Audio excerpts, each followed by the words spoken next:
Hello, and welcome back to another TACC tutorial. Today we'll be going over how to create a TACC account. Please navigate to accounts.tacc.utexas.edu and you should see this page. Since I don't have an account, I'm going to click Create Account.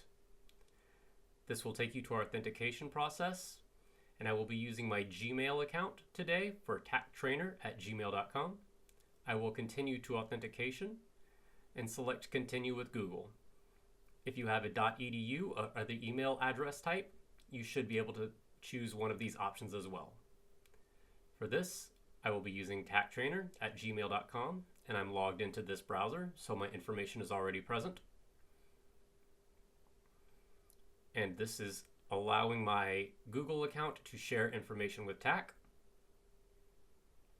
I will click Continue from here and start by entering my first name, my last name, my email address that I want associated with my TACC account, and below that, the institution that I am associated with.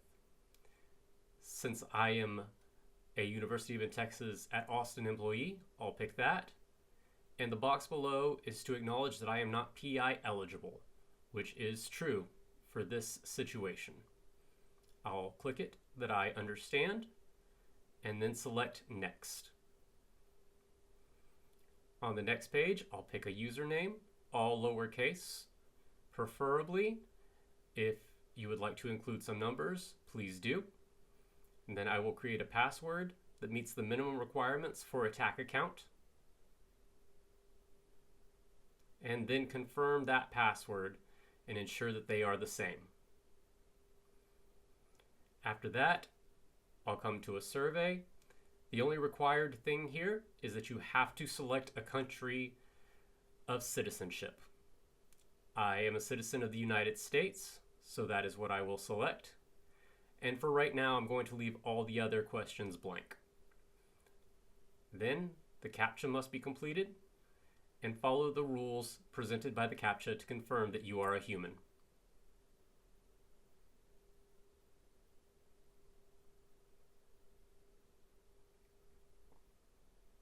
Once that's done, I'll move on to the next page.